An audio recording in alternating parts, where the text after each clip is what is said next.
Alors, on va passer la parole maintenant à Gabriel pour sa visioconférence, on va dire, la conscience animalière. Où mettre le curseur? C'est ça, je crois, en fait.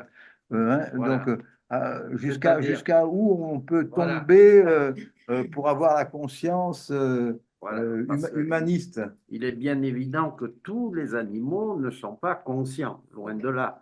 Donc, si vous voulez, en 2020, dans le dictionnaire est apparu un néologisme, c'est celui de sentience ou sentience. Bon, il y a une petite polémique sur la prononciation, donc vous le prononcez comme vous voulez. La sentience, c'est la capacité à ressentir les émotions et à percevoir subjectivement l'environnement et les expériences de vie. Ce néologisme est parfois confondu, surtout dans le domaine populaire, avec le terme de conscience. Alors, le problème, c'est que les deux termes, en fait, les deux concepts s'interpénètrent et s'enchevêtrent.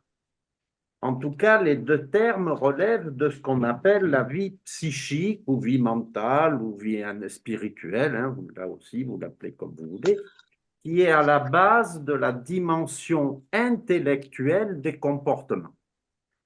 Alors, être sentient, c'est à la fois sentir et ressentir. Alors, sentir, ça veut dire percevoir par les organes des sens. Ressentir, c'est interpréter ce que l'on perçoit par le biais de nos émotions. Alors, quelles émotions? La peur, le désir, le plaisir, la douleur, l'angoisse. Le tout va forger la sensation de bien-être ou de mal-être. Pour ça, il faut avoir déjà un système nerveux et surtout, il faut avoir disons, une partie particulière du cerveau qu'on appelle le système limbique, qui est, si vous voulez, sommairement le cerveau émotionnel. Et c'est par ce biais-là que va se faire l'interprétation, le ressentir. Alors, déjà, les oiseaux, hein, ce système limbique s'organise chez les oiseaux. Il apparaît un petit peu chez les reptiles, mais de manière très sommaire. Mais il ne faut pas oublier que les reptiles sont les ancêtres des oiseaux. Alors, la conscience. La conscience, elle, est la fonction de base de la vie mentale. En fait, elle a plusieurs facettes et on peut catégoriser cette conscience en différents degrés de plus en plus complexes. Alors, la conscience la plus, si vous voulez, une première conscience la plus générale, c'est ce qu'on appelle la conscience cognitive. Alors, la cognition, c'est tout simplement la connaissance, le savoir. Donc, cette conscience est liée au savoir, la connaissance, et elle a une dimension intentionnelle. Alors, elle est déclenchée par ce qu'on appelle la prise de conscience. Hein, on n'a pas forcément cette conscience comme ça. La prise de conscience, c'est un peu comme un interrupteur. On l'allume et on a la lumière. Elle est étudiée par les sciences qu'on appelle cognitives, c'est-à-dire les neurosciences, la neuropsychologie, la psychologie cognitive, etc. Alors, le but de ces sciences, c'est d'expliquer quels sont les processus cérébraux qui entraînent les phénomènes mentaux et qu'on va définir fonctionnellement en fonction de leur cause et de leur effet, c'est-à-dire toute cause entraînant un effet. Cette conscience cognitive va elle-même être subdivisée, si vous voulez, en plusieurs types de conscience. Il y a alors la plus simple, vraiment la conscience la plus basique, c'est la conscience primaire. Alors, la conscience primaire, c'est être conscient de son corps qui est séparable de son environnement. C'est-à-dire, on est conscient que on a un corps et c'est différent de l'environnement. Hein. Ça permet une autonomie vis-à-vis du monde extérieur, ça permet des réactions instantanées, une adaptation avec des actes intentionnels, ça permet la création d'outils, bref, ce qu'on appelle un comportement intelligent. Alors,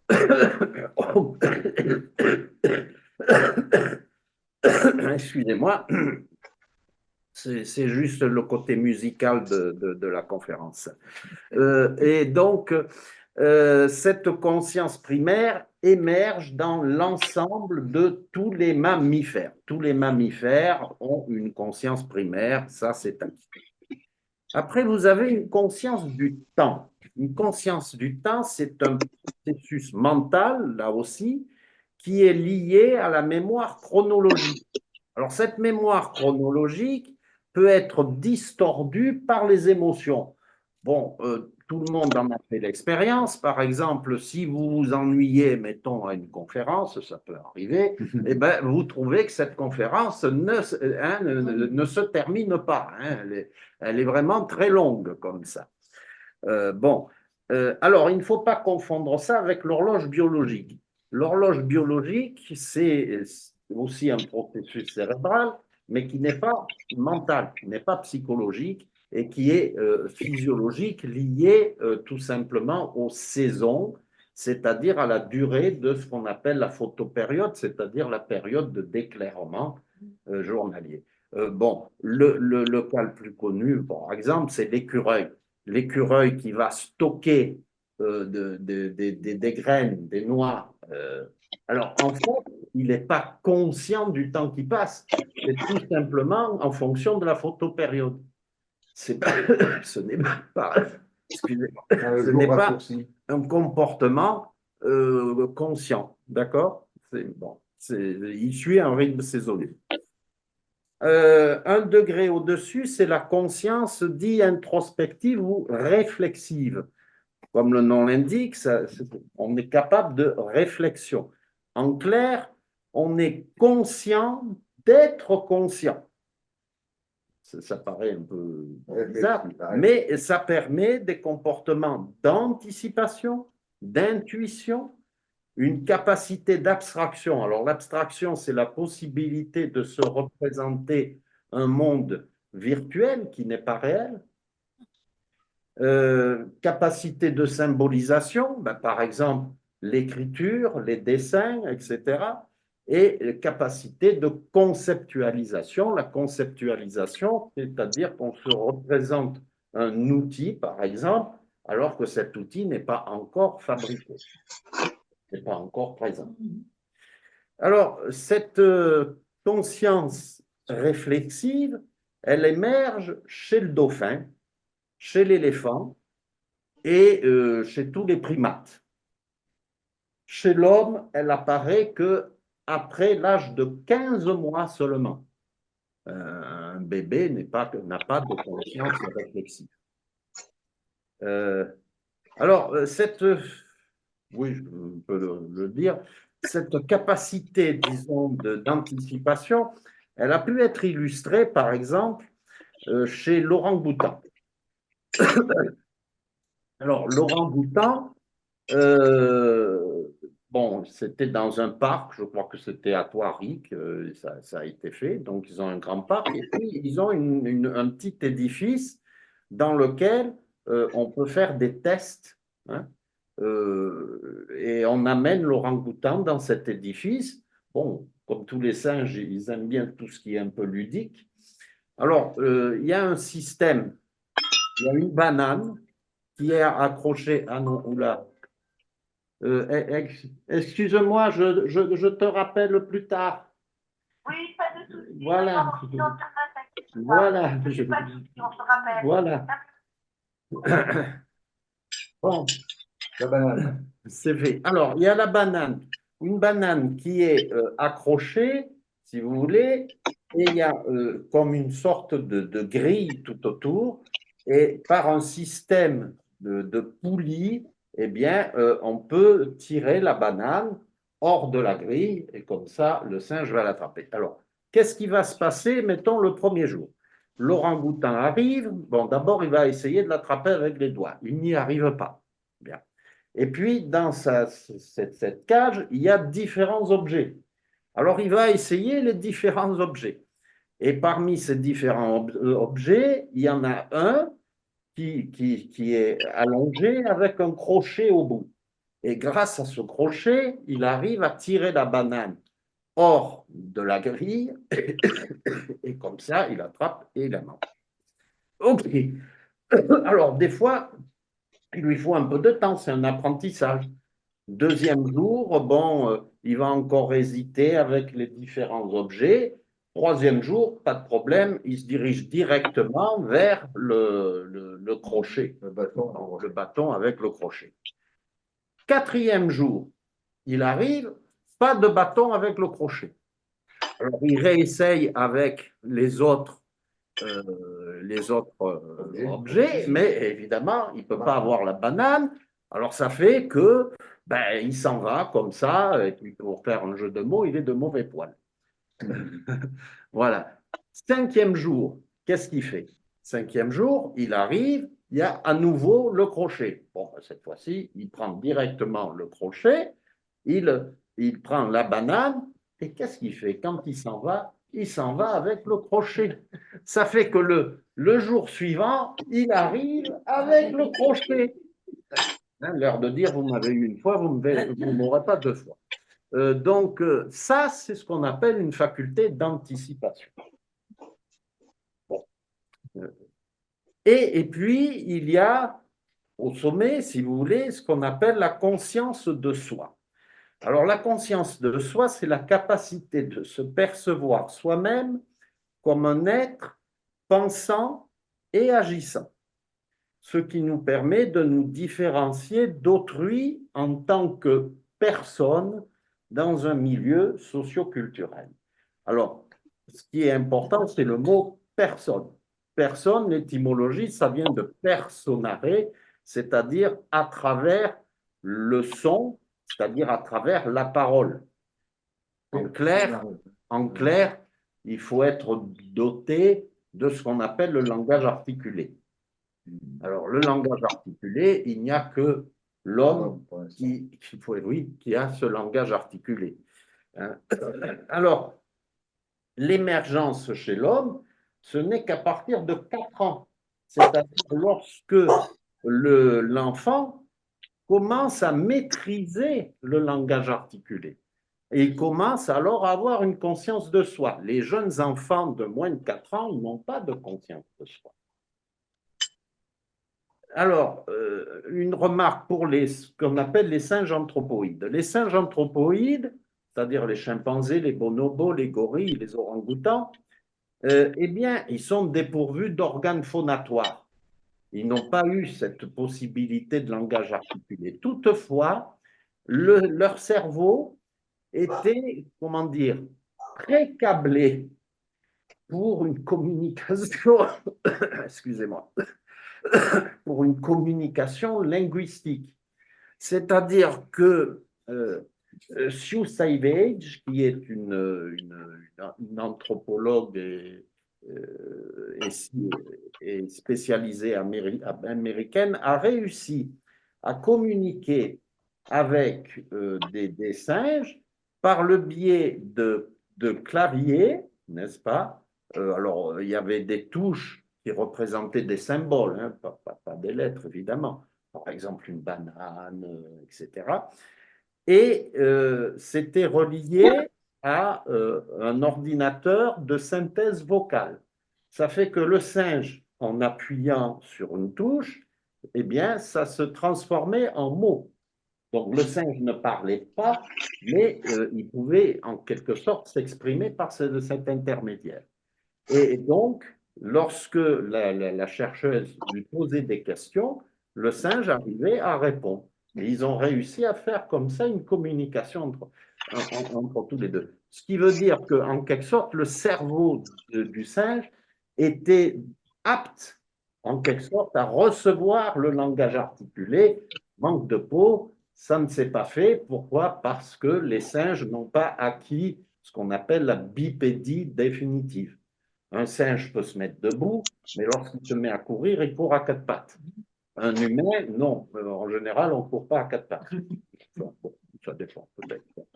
Et qu'est-ce que ça a à voir, le deux pattes et le quatre pattes, avec Alors, l'articulation de... Alors, ça a à voir que la bipédie définitive a permis ce qu'on appelle un glissement du larynx au niveau de certaines vertèbres cervicales, ce qui a permis le développement d'un organe phonatoire.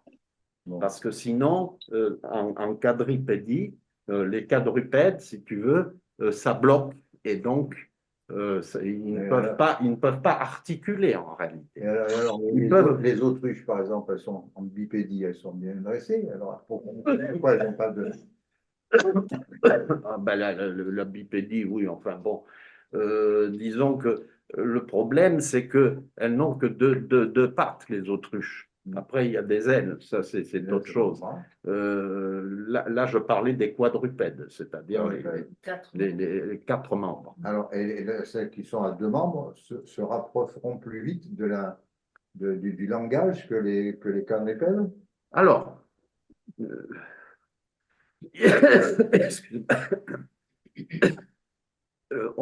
très sincèrement, on n'a pas étudié le cerveau de l'autruche. Mais par contre, on a fait ça chez les dauphins. Chez les dauphins, on a fait les mêmes expériences que chez le singe. C'était un peu plus compliqué parce qu'il fallait que le clavier en question soit sous l'eau et avec des grosses touches, puisque le dauphin, c'est avec son rostre qu'il appuyait sur les touches. Donc, techniquement, ça a été une sorte de prouesse. Et ça, au passage, ça n'a pu être fait que dans des bassins. Alors, pas ici en France, ils l'ont fait aux États-Unis, mais de style Marineland, par exemple, il faut le reconnaître. Eh bien, là aussi, ils ont réussi à communiquer avec un dauphin comme ça, qui appuyait avec son rostre sur différentes touches. Donc, on peut dire que le dauphin aussi, comme les singes, comme les primates, c'est pas un primate, c'est un mammifère. Donc, on peut étendre ce qu'on pourrait appeler une pensée linguistique à beaucoup d'animaux.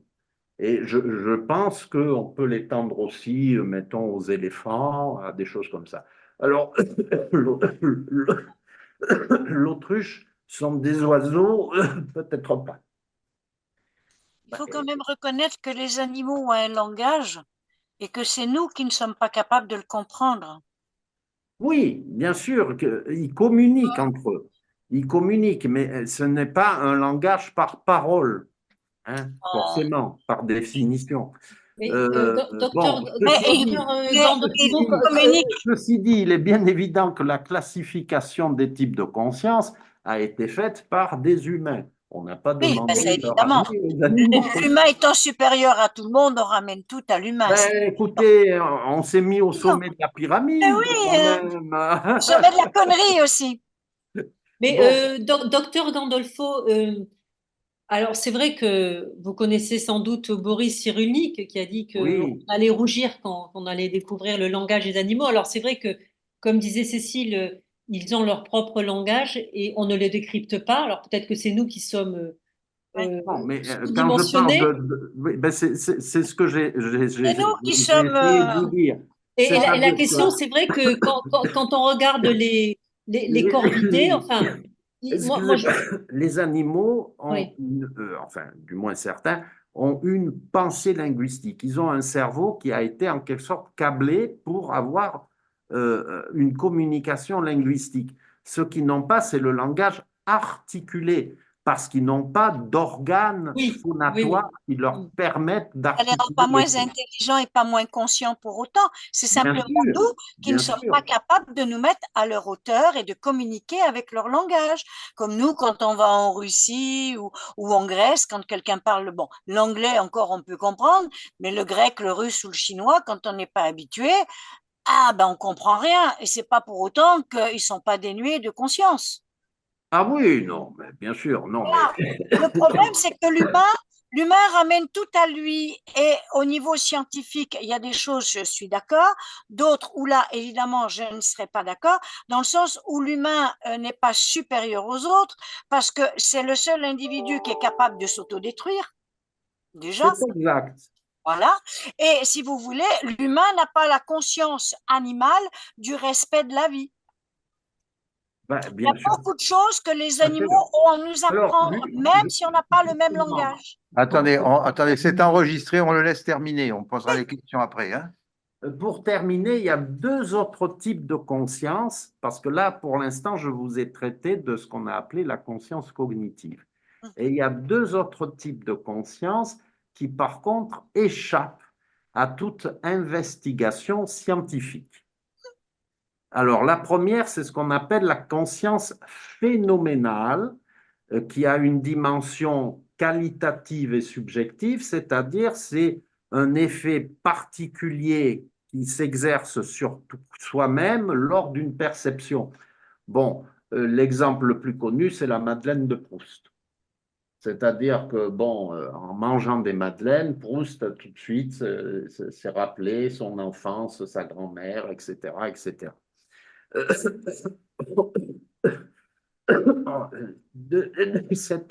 Excusez-moi, de cette conscience phénoménale dépend aussi les sentiments de colère et de tristesse.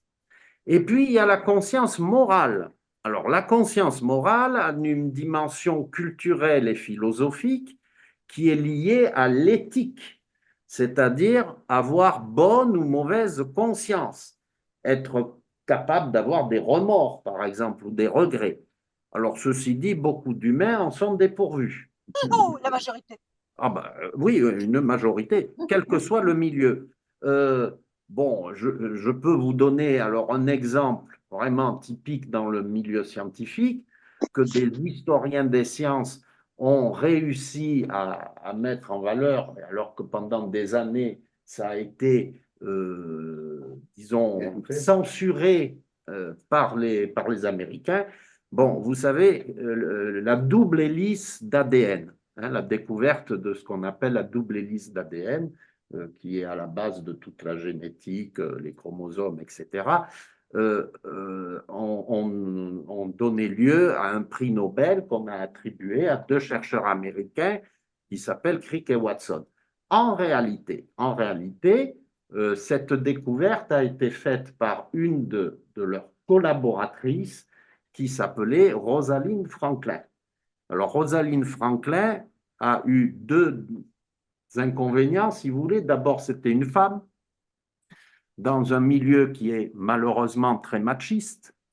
Et ensuite, elle est décédée prématurément. Ce qui fait que Crick et Watson se sont emparés de la découverte et c'est eux qui ont eu le prix Nobel. Donc, pour ça, on ne peut pas dire qu'ils avaient une conscience morale. Alors, est-ce que les animaux en sont capables? Vous allez me dire, la conscience morale est liée au sentiment de culpabilité. Alors, évidemment, quand on voit, mettons, un chat, un chien, des fois, ils font une bêtise, comme on dit. Alors, ils ont un comportement, on a l'impression, je dis bien, on a l'impression qu'ils se sentent coupables. En réalité, non. Ils n'ont pas cette conscience-là. Par contre, ils ressentent très bien le maître ou la maîtresse qui est mécontent. Voilà, ouais. Donc, en fait, ce qu'il y a, c'est qu'ils vont avoir un comportement de soumission parce que bon, ben, le maître ou la maîtresse est mécontent. Mais excusez-moi, je suis désolé. Je n'ai pas pour autant de la conscience morale. D'accord? Alors,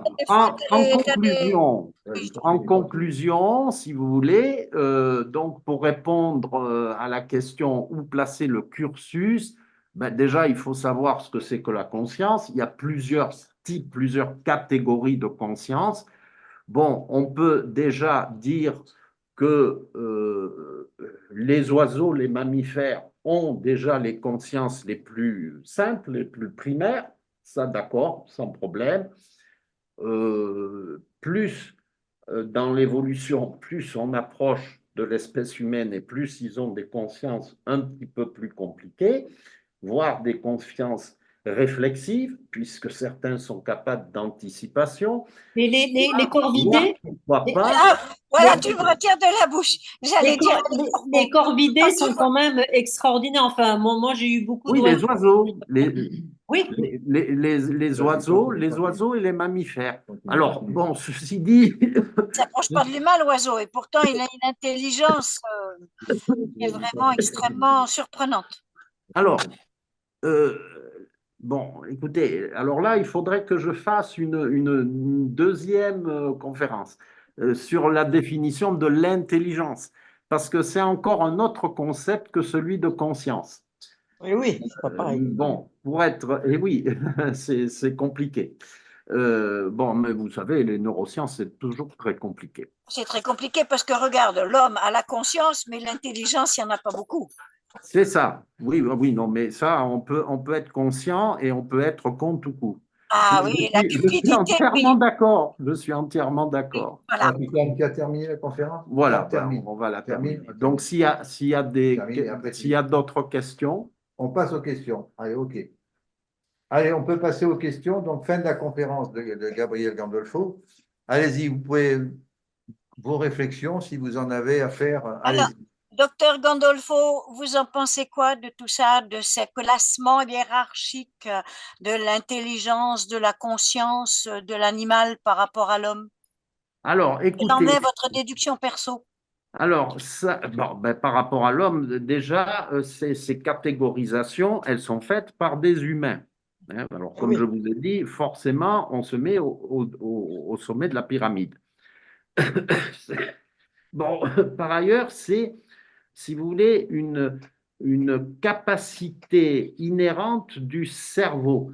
À partir du moment où vous avez un cerveau, vous avez tendance à classer, à catégoriser, à classifier. Par exemple, mettons des livres dans une bibliothèque, vous allez choisir des critères. Est-ce que je vais les classer par auteur, par ordre de grandeur, vous voyez, Thème. par thème, etc. Donc, il peut y avoir et donc, en matière de science, en matière de psychologie, en matière de tout ce que vous voulez, on fait des classifications. Hein. Même en chimie, vous avez la classification de Mendeleïev, etc. En physique, c'est pareil. Donc, si vous voulez, le propre d'un cerveau, je dis bien d'un cerveau, pas forcément d'un cerveau humain, d'un cerveau en général, c'est de classer, de catégoriser. Bon, même un animal va classer, catégoriser en disant, bon, ça peut être bénéfique, ça, c'est moins bien. Mettons, mettons, m'entendre avec le chat du voisin, ou alors je ne peux pas voir le chien de l'autre voisin, etc. Donc, ça, c'est le propre d'un cerveau, c'est catégoriser. Est-ce que les insectes ont un cerveau alors? Non, non. Disons que Quand on voit les fourmis et les abeilles et leur organisation, alors, je me demande quand même, hein. ils ont ce qu'on appelle une intelligence collective. C'est encore autre chose. C'est-à-dire que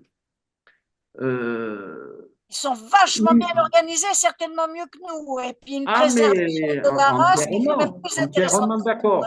C'est Oui, pour on ça a qu'on beaucoup de les a choses à étudiés. apprendre d'eux, hein, oui. C'est Oui. pour ça qu'on les a étudiés. Ils ont une intelligence collective. Ouais. Et c'est d'autant plus impressionnant que si vous prenez un individu, mettons une termite, eh bien,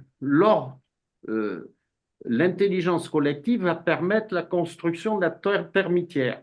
La construction de la termitière demande un certain temps qui est largement supérieur à la vie de l'individu. Alors, ce qui est extraordinaire, c'est que pour un individu donné, il va participer en quelque sorte à un projet dont il ne verra jamais la fin. C'est l'intelligence collective. des stupéfiants. Mais si on prend un individu en particulier, Alors, non. alors, elle est basée sur quel genre de cellules nerveuses, cette intelligence Alors, collective? elle est surtout basée sur ce qu'on appelle les phéromones, c'est-à-dire l'émission par l'individu de certaines substances chimiques dans l'environnement et qui forment tout un réseau de communication. Ils communiquent comme ça, par des substances chimiques. Mon chat approuve. Alors, oui, mais alors on retrouve ça aussi, chez les autres animaux. Bon, chez les humains, ben, on a un petit peu perdu cette communication, je dirais, chimique ou olfactive, mais enfin, on peut le retrouver, mettons, je ne sais pas, mettons avec l'odeur des aisselles, mettons une jeune maman est capable de sentir, si on lui fait sentir différents linges hein, qui ont été imprégnés d'odeur comme ça, elle est capable de ressentir lequel a appartenu à son bébé ou non, etc. Donc, bon, mais c'est certain que ces sens-là, on ne les utilise plus beaucoup. Alors, on en est et les langoustes et les poulpes, qui sont des animaux. Ah oui, Alors, mon fils, il veut manger une langouste. 9 cerveaux, 9 cerveaux. On est aux invertébrés. Ah, Alors, si vous voulez, effectivement, question intelligence, le poulpe est particulièrement intelligent. oui, ça je le sais. Ça c'est sûr. Mais est-ce qu'il est pour autant conscient? Vous voyez la différence? Conscient de la douleur, tout à fait. Tout à fait. Même type que ton crabe et que ton homard que tu mets dans l'eau bouillante, qui est un calvaire phénoménal. Bien sûr qu'ils sont conscients de la douleur. Bien sûr qu'ils ont une conscience. Peut-être pas scientifiquement prouvable, mais bien sûr, tout être vivant a une conscience. D'ailleurs, si je peux me permettre, je crois que j'en avais déjà parlé à Christian, mais il y a Mathieu Vidard qui fait la tête au carré sur France Inter tous les jours à 14 heures. Il y a 3 ou 4 ans, il a fait une chronique de 3 ou 4 minutes sur la souffrance des poissons. Oui. C'est pas parce que le poisson ne crie pas qu'il ne souffre pas. Oui, et il faut absolument, ça dure, je pourrais l'envoyer à Christian et vous la renvoyer parce qu'il faut absolument lire, ça dure 3 minutes de lecture et c'est absolument insoutenable de voir la façon dont il décrit la souffrance du poisson, même si on aime le poisson avec une sauce vierge, hein, mais l'adorable. Le poisson peut mettre plus d'une journée à mourir.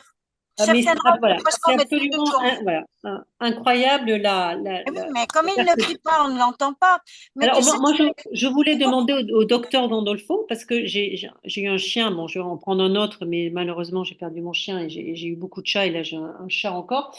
Mais je voulais savoir, quand le week-end arrive, mon chien percevait parfaitement, alors je ne sais pas ce que l'on dégage de notre corps, de nos humeurs, mon chien percevait parfaitement qu'on était le vendredi soir et que le week-end arrivait.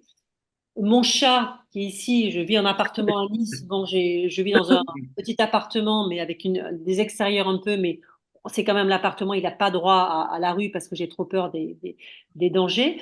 Et quand je lui dis qu'on part en week-end ou en vacances, et quand je lui dis on va à la campagne avec les arbres, et on sent qu'elle comprend parfaitement et elle s'apaise et elle sait que arbre et campagne, ce sont deux mots, enfin je sais pas, ça doit résonner.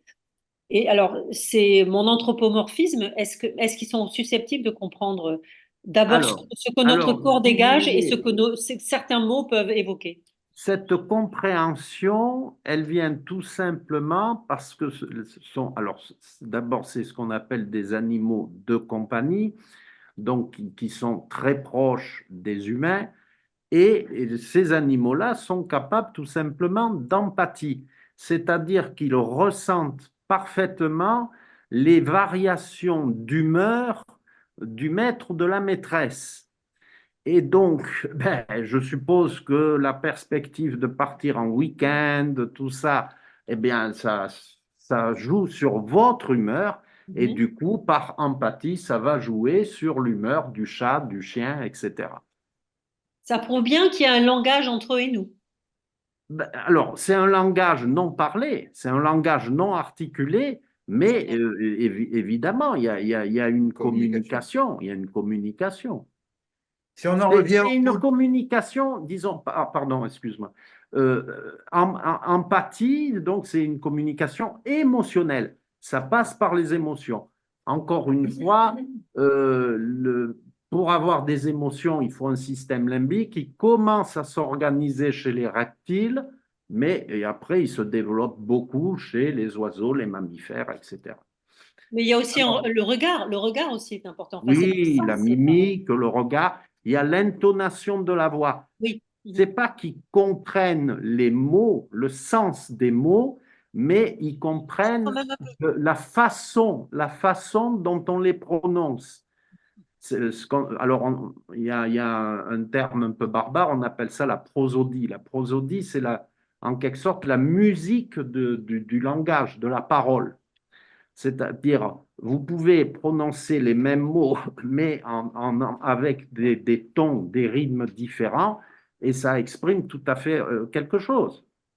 Mais Hein? je voulais témoigner de quelque chose que je trouve assez extraordinaire parce qu'on a beaucoup colonisé leur environnement qui est le milieu marin et le littoral. Moi, depuis 15 ans, à peu près une quinzaine d'années, bon, en dehors des tourterelles qu'on a tous sur nos balcons, etc., j'entretiens une relation très privilégiée avec des goélands. Oui. Oh mon Dieu. Et en l'occurrence, c'est certainement le même, enfin j'imagine, en tous les cas, ils communiquent entre eux. Et il sait quand j'arrive, quand je fais on arrive à communiquer et il sait, il se pose sur le réverbère, ils sont deux ou trois et je sais quand ils ont faim, etc.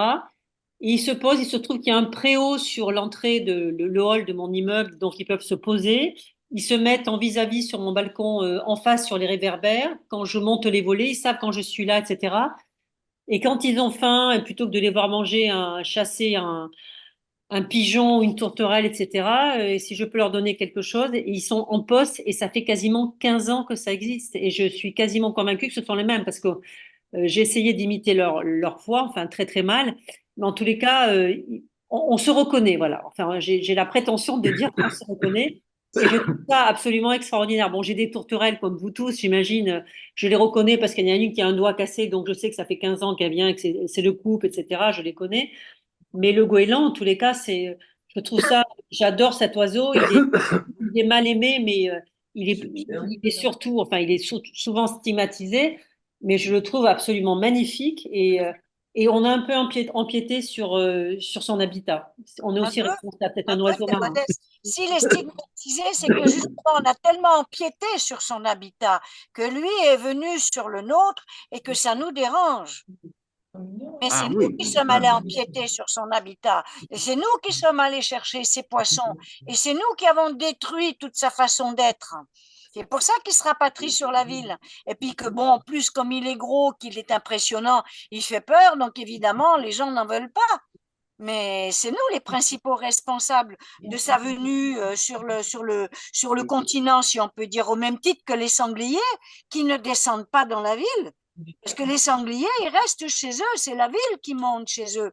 Il faut savoir remettre un petit peu, comme disait César, il faut rendre à César ce qui est à César, et il faudrait que l'humain arrête aujourd'hui de se croire aussi présomptueux, aussi important, aussi intelligent, quand en fin de compte, il n'est que cupidité à vouloir jouer au jeu du bon Dieu et à tout casser. Que ce soit au niveau des récoltes, au niveau des terres qu'il rend stériles à force de vouloir produire davantage et de toutes ces expériences et de tout. L'homme a joué à l'apprenti sorcier. Heureusement qu'aujourd'hui, il y a des gens comme nous qui avons l'audace de dire stop. Oui, bien sûr, bien sûr. Non, non, mais là, je suis d'accord avec vous. Encore une fois, c'est ce que je disais. Toutes les connaissances qu'on a, toutes les classifications qu'on a et tout ont été faites par les hommes. Moi, ce que je voulais savoir, c'était vous, votre position par rapport à tout cela. Quelle était votre position des animaux par rapport à cette conscience, cette classification? Quel est votre avis à vous, docteur? Alors, si vous voulez, de manière sommaire, on peut dire que à partir des oiseaux, tous les animaux ont au moins une forme de conscience. Même si ce n'est pas les consciences les plus complexes. Même les invertébrés, vous incluez les invertébrés ou pas dedans? Alors, non. Alors, les invertébrés, ils n'ont pas de système limbique. Donc, ils n'ont mais pas la le pieuvre, côté malgré tout, a émotionnel. quand même un nombre de cerveaux. Ceci dit, il peut y avoir ponctuellement des exceptions et on peut faire une exception pour tout ce qui est les céphalopodes, c'est-à-dire les poulpes, pieuvres, sèches, etc. Oui, mais même les Ils poissons. peuvent être très, très intelligents. Disons qu'un poulpe peut être parfois encore plus intelligent dans certaines expériences qu'un jeune enfant de 4 mois. Hein. Donc, ça a été prouvé.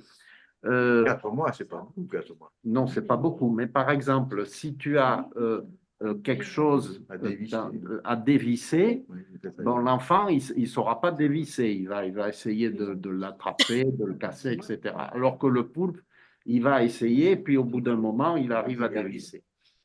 Bon, alors après, évidemment. Est-ce qu'on a fait autre chose avec les poulpes que dévisser? Est-ce que vous pensez, docteur Gandolfo, Attends un petit peu, j'aimerais qu'il me réponde là. Ah, pardon, Est-ce qu'il a fait autre chose que dévisser le poulpe? Il peut effectivement, avec ses tentacules, appuyer sur différents boutons, touches, etc. Par rapport à l'humain, encore par rapport à l'humain, encore avec des expériences humaines. Moi, ce que j'aimerais savoir, est-ce que vous pensez qu'un beau jour, on finira par admettre que notre façon de faire et notre façon de penser n'est pas prioritaire et qu'il y a des intelligences qui sont différentes des nôtres et qui sont peut-être même supérieures à la nôtre, mais que ça nous fait peur de les reconnaître parce qu'on ne les connaît pas? Alors, ça, ce que vous dites là, c'est du domaine de la philosophie.